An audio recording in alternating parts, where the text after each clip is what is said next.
So, since I was a child, I was taken at 9 months old to a farm in Texas. And so from 9 months old on, my life with my parents was Mexican people and everyone speaking Spanish except for my father from New York. So he made up his own Spanish.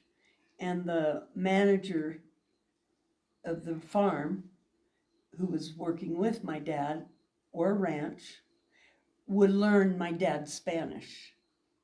And it was a riot. But everyone else is speaking Spanish. My mom's fluent, and we learned Spanish as we learned English. So um, I thought everyone grew up like that. And we were on a farm, and then at 5 years old, I and the farmers were white Anglo-Saxon Protestant farmers. But everyone who did the work, who lived on the farms, and their children were Mexican. So it was a bilingual world, it was a biracial world, and everybody got along, and everybody knew their place and liked their own place. Nobody wanted to trade places. So there was a certain kind of harmony that was in that world. And then my dad bought a ranch in Mexico in the mountains of Chihuahua, beautiful place. And it was almost a gift. It was a miracle he got it through an accident, a totally bizarre, wonderful synchronicity thing. My father was super lucky. And he took us there. And I was 5 years old. My sister was 3, 2.5, 3, something like that. And the first time we drove up there, it was up in the mountains in a valley. And then there were these 10,000-foot mountains was what you saw in the distance. And everybody had been living the way we all want to live, always in that valley. And it was just the ranch and the ranch headquarters and all the people who worked on the ranch and their children. So very early, I would walk out the kitchen door, and in 10, 15 minutes of walking around the bean field that was in the middle of the whole compound, 3 acres, bean field, there'd be kids with me, all ages.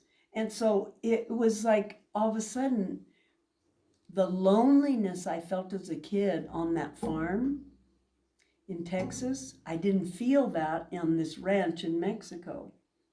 And we had all 15 kids were growing up on that farm, on that ranch. And I fell in love with the ranch. And I ended up learning how to ride horses there. We swam in all the tanks. There, it was all rain catchment, springs from the mountains. And it was just a miraculous place. And the hacienda, I ended up going back there when I was 30 and took my daughter, who was 5 years old, same age as me, down to the ranch. And then I started going down there all the time because I moved back to El Paso where my parents were and where I had lived for a while, gotten married there and all that.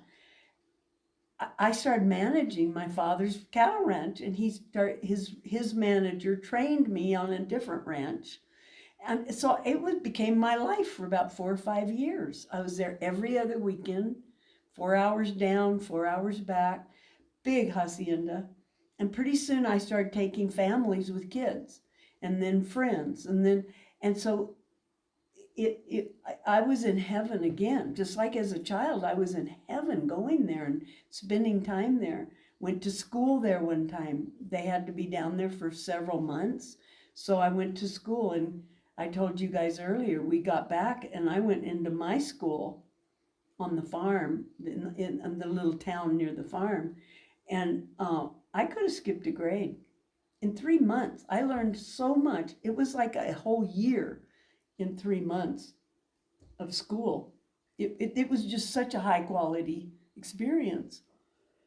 Then so I started seeing the differences, and I saw the differences from the kids living down there and how the kind of feeling they had about life, and the kids living in the town where our near our farm.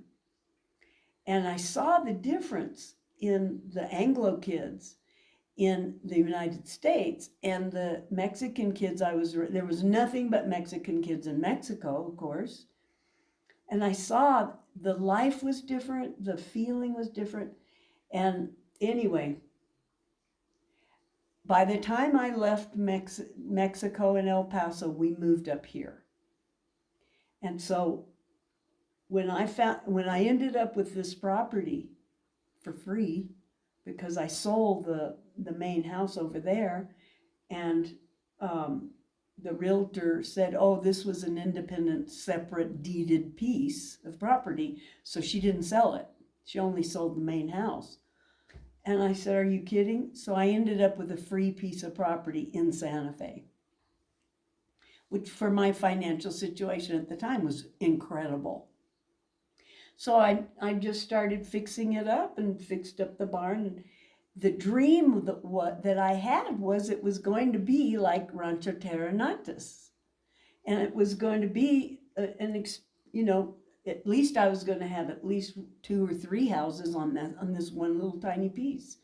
And then I met Doug and we added the next piece and built the studio. And then when Julio Garcia sold his house and land, the corral, we bought this piece and added this. And I just got to keep designing and building and designing and building and designing and building and doing the grounds and learning how to restore the earth that had been just ruined. And I was just in love with nature. And I grew up in love with nature, and being in nature saved me. I felt so connected. It turns out later in my life, I started studying psychology and Gestalt therapy and did all kinds of that kind of thing, and got a degree in psychology and art therapy and stuff later, independent studies kind of thing. And I started learning about shamanic work and soul retrieval.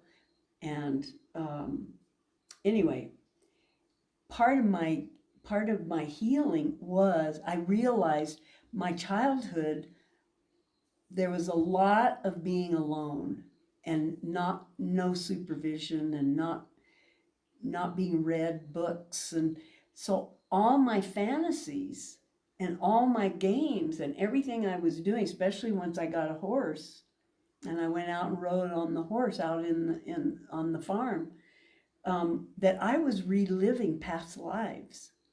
I didn't have stories. My mom didn't read us books. They played music.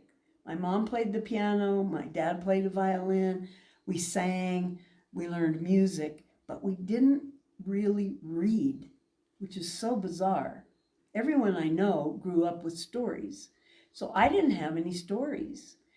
And what that led to is, first of all, I was in tune with nature and felt supported and loved and protected by nature, where some people, when they go into nature, they feel like it's foreign and they're scared. For me, it was the opposite. It was like everything about it was loving and beautiful, and I just felt completely at home in nature. And that was my companion and my companionship and my horse. Anyway, when I started doing past life regression work to save my life, basically, I found out that those little memories that I was playing out and those games I was playing out were my past lives.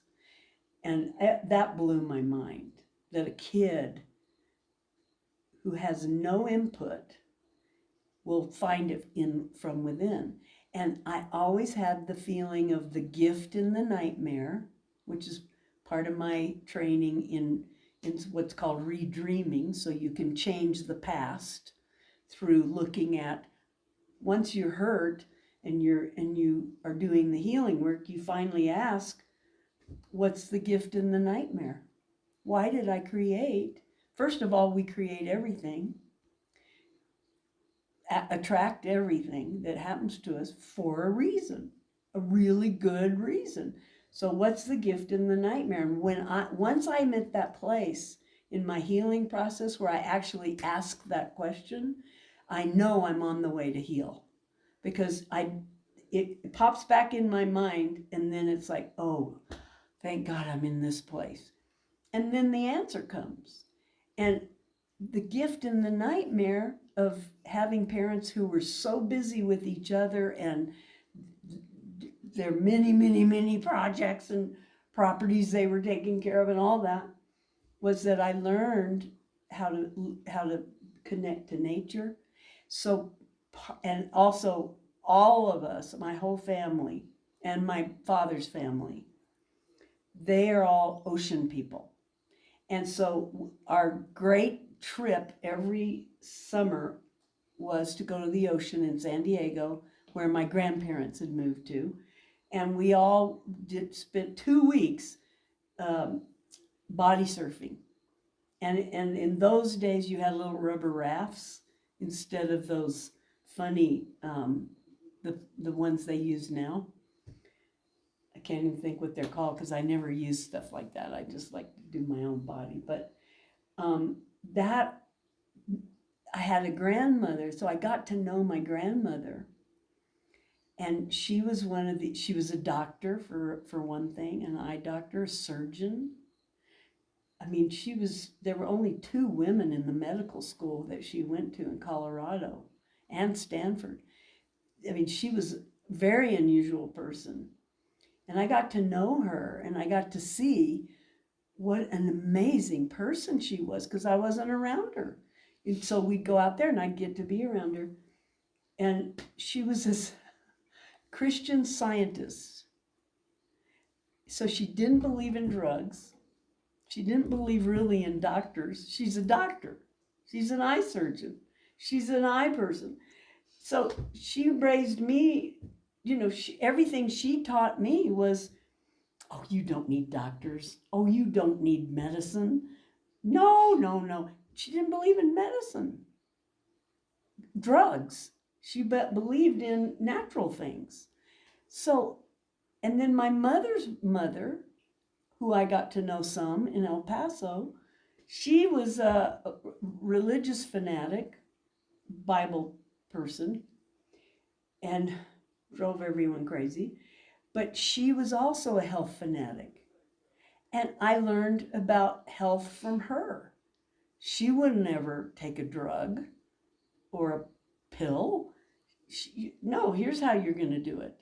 So I had that kind of thing about natural medicine. And then I started, of course, attracting people as teachers who taught me food is your medicine is food.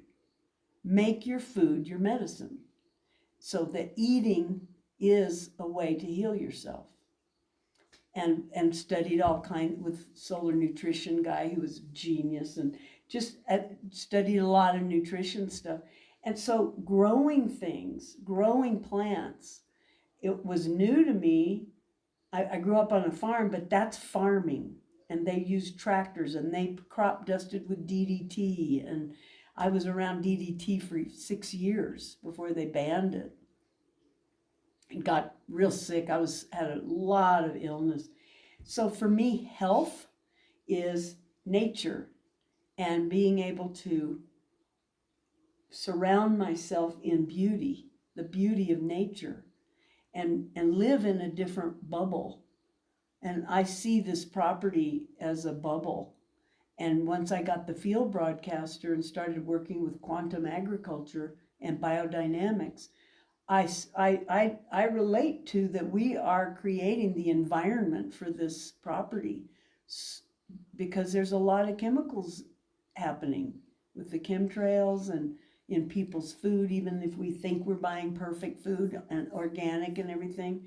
So we have to be doing something to help heal ourselves all the time, like all the time, and detoxing and all that. So that's just a natural part of life. We have to.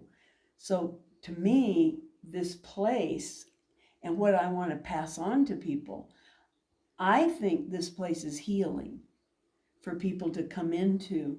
And if they rent here or they seem to find themselves evolving, even if Santa Fe has become this place that's not the way it used to be, and people are now caught up in their egos and fancy clothes and whatever. I feel like when people get here, they can let down some of that ego structure because they're nourished and nurtured by the nature and by the buildings, which are all adobe. Everything's natural. Wood beams, it's just natural clay floors, and it's just easier living.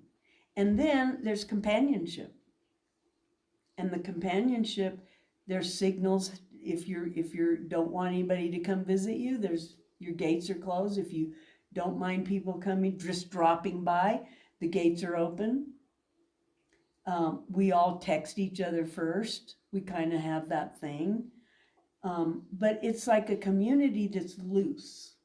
Everybody's doing their own thing, and everybody who comes here, who ends up renting here and staying here, um, they start finding out about the vegetable garden. They start finding out what Christina's doing down there. We start having cooking classes.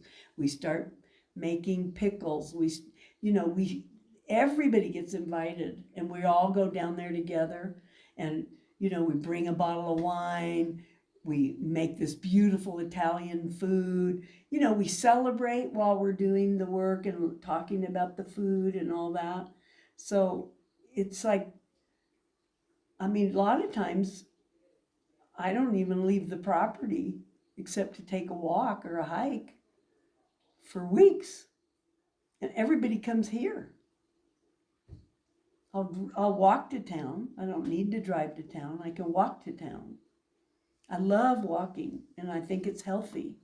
I like living more of a European style of living. Like in Mexico, they do that too. So that's what I want to do, is make it so. And the food thing has to do with health. And being in a place where you can go pick the food and learn what to do with it. I have to learn what to do with it. It's fun for me. And Christina knows 1,000 things to do with everything. So she's always, and if she doesn't know what to do, she looks it up, and now YouTube tells you everything. So sharing that experience of being simple and simpler and having a simple life. And then sometimes we have dinners out in the plaza, and we aren't all best friends. We aren't all on the same page about everything, but we have a camaraderie that has built up just from being here on this property. And that's why we want you to come and stay, because we have a feeling it will affect you, and that you will know more about what should happen here than we will. That we need help with that. We need help to see the vision, because this Santa Fe is a tough place for us. Now we're revisioning that and redreaming that so that we can enjoy being here. But it takes a lot out of us, being at this altitude, not being at the ocean. There's a lot of things about it that are hard for both Doug and I. And so as soon as we leave here, the first thing we do is go to sea level and go to the ocean and be with dolphins and whales as much as we can. Try to create something like this there. So when I saw Jim Gale's place, and it didn't have very many plants yet. And it's already full in just these last 6 months. It's just amazing what happened, how fast. So I know he's on track. And I, I, I also believe he will see what this is and see who's meant for it. Who's meant for it.